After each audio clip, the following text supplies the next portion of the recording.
Hello student, आज हम लोग देखने जाने वाले हैं JEE मेन 2021 का एक इम्पोर्टेंट MCQ। यहाँ पे क्वेश्चन है कि एक an inclined plane making an angle of 30 degree with the horizontal is placed in a uniform horizontal electric field of 200 Newton per coulomb as shown in the figure। मतलब कि यहाँ पे आप देख सकते हो बेटा कि यहाँ पे एक इंक्लाइन प्लेन है। तो मतलब कि देखिए ये एक इंक्लाइन प्लेन है और ये जो एंगल ऑफ इंक्लिनेशन आपको दिया है, ये एंगल ऑफ इंक्लिनेशन दिया है 30 डिग्री, राइट? ओके। और इसको यूनिफॉर्म इलेक्ट्रिक फील्ड के अंदर रखा है। ये जो हॉरिजॉन्टल इलेक्ट्रिक फील्ड है उसकी जो वैल्यू है E is equal to 200 newton per coulomb, right? अब देखिए, a body of mass 1 kg and charge 5 milli coulomb is allowed to slide down from rest at height from 1 metre. मतलब यहाँ पे क्या क्या डेटा दिया है कि यहाँ पे एक ऑब्जेक्ट है, ये रहा एक ऑब्जेक्ट, ये ऑब्जेक्ट जिसका मास 1 kg है, ये ऑब्जेक्ट का जो मास है वो मास 1 kg है और इसका जो चार्ज है वो चार्ज है 5 milli coulomb. Starting from rest मतलब इसकी इनिशियल वेलोसिटी 0 है and it is sliding down मतलब कि ये यहाँ से नीचे आ रहा है, राइट? और यहाँ पे जो हाइट आपको दी है वो हाइट आपको 1 मीटर दी है। So this height is equal to 1 metre. If the coefficient of friction is 0.2 मतलब कि एक कोएफिशिएंट ऑफ फ्रिक्शन भी दिया है, यानी म्यू की वैल्यू दी है 0.2। तो आपको पूछा है कि find the time taken by the body to reach the bottom, यानी ये ऑब्जेक्ट ऊपर से लेके नीचे तक जब आएगा तब वो कितना टाइम लेगा। तो आपको पूछा है टाइम, राइट? सबसे पहले देखो यहाँ पे हम क्या करेंगे, सबसे पहले ऑब्जेक्ट के ऊपर कितने फोर्सेस लगते हैं। एक फोर्स जो लगेगा वो सबसे पहला फोर्स होगा mg, ये वेट, ये वर्टिकली डाउनवर्ड डायरेक्शन में। दूसरा जो फोर्स होता है वो normal reaction which is perpendicular to the surface, ये रहा n। और तीसरा force due to this electric field, यहाँ पे जो फोर्स लगेगा F is equal to QE, right? चलो हम कंपोनेंट लेते हैं mg के। तो mg का ये जो कंपोनेंट होगा, क्योंकि ये 30 डिग्री एंगल बनेगा तो ये जो कंपोनेंट होगा वो mg cos 30 होगा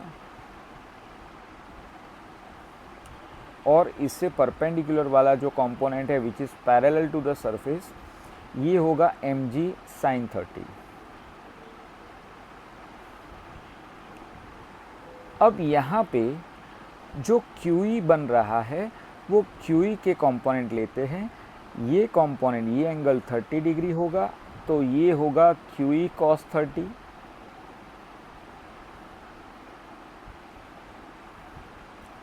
और जो परपेंडिकुलर कंपोनेंट होगा वो होगा QE sin 30।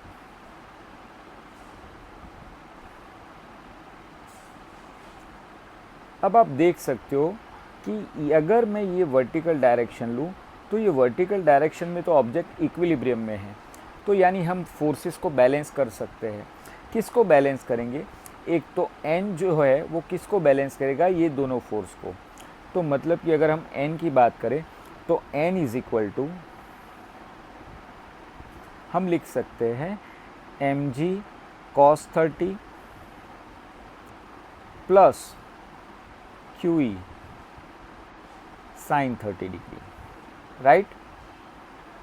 चलिए, तो n इज इक्वल टू यहाँ पे आपको क्या मिलेगा? n is equal to mass आपको 1 kg दिया है, जी 9.8 लेते हैं।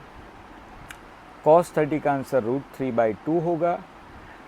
चार्ज की वैल्यू है 5 मिली कूलम यानी 5 × 10⁻³ कूलम। इलेक्ट्रिक फील्ड जो है वो आपको 200 वोल्ट पर मीटर दिया है और sin 30 मतलब 1/2।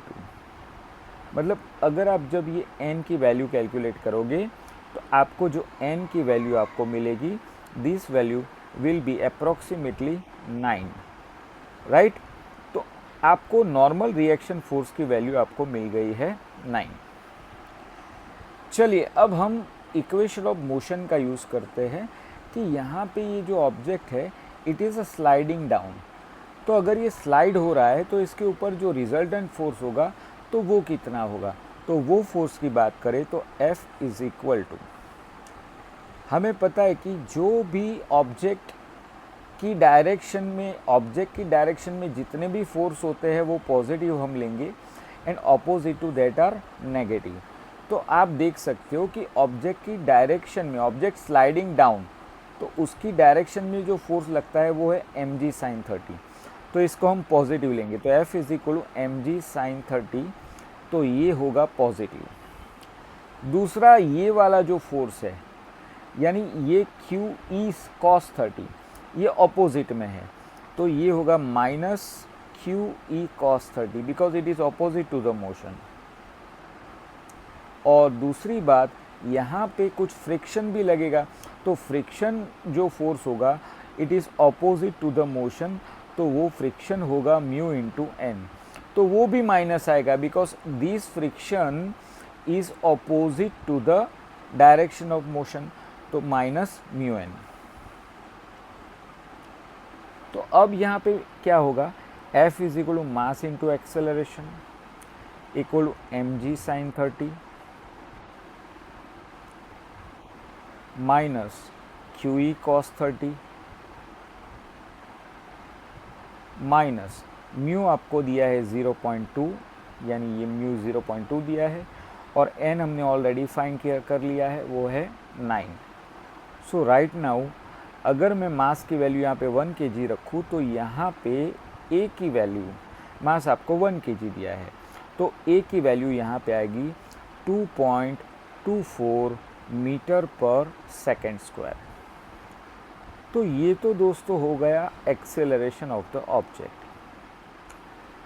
अब मुझे फाइंड करना है टाइम। तो टाइम के लिए एक फॉर्मूला है कि d equal to v0t plus half at²। अब ये इक्वेशन में क्या हमारे पास सारी वैल्यू है, चलो देखते हैं। यहाँ पे object is starting from the rest तो v0 तो 0 होगा। यहाँ पे एक्सेलरेशन ऑलरेडी हमने फाइंड कर लिया है, इट इज़ 2.24 मीटर पर सेकेंड स्क्वायर, राइट। यहाँ पे टाइम हमको फाइंड करना है और डिस्टेंस जो है वो कितना होगा। तो आप यहाँ पे ये ट्रायंगल में आप देख सकते हो, ये ट्रायंगल में ये 30 डिग्री है और ये ऑपोजिट है। तो अगर मैं साइन फंक्शन का यूज़ करूँगा तो साइन फंक्शन का मतलब sine 30 is equal to opposite sine 30 is equal to, ये ट्रायंगल की बात करूँ मैं तो यहाँ पे साइन 30 का आंसर ऑपोजिट मतलब 1 मीटर अपॉन हाइपोटेनियस, जो हाइपोटेनियस होगा वो हमारा डिस्प्लेसमेंट होगा। तो 1 metre and hypotenuse equal to d, therefore d is equal to 1 upon sine 30 और साइन 30 का आंसर होता है 1/2, मतलब कि 2 ऊपर चला जाएगा तो ये डिस्प्लेसमेंट हो गया 2।